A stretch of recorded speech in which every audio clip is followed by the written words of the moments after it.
doctor ناصر شاہ صاحب، ہم اپنے آنے والے ہر مہمان سے گزارش کرتے ہیں کہ 10 سے 15 سیکنڈ کے درمیان رہبر شہید کو وہ مخاطب کرتے ہوئے،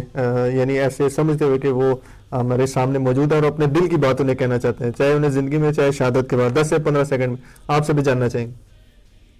مجھے رہبر عظیم الشان کی، شہید کی وہ الفاظ کبھی نہیں بھولتے، اور شاید میں اپنی اکثر گفتگو میں اسی کو سرنامہ رکھتا ہوں: انی سلم لمن سالمکم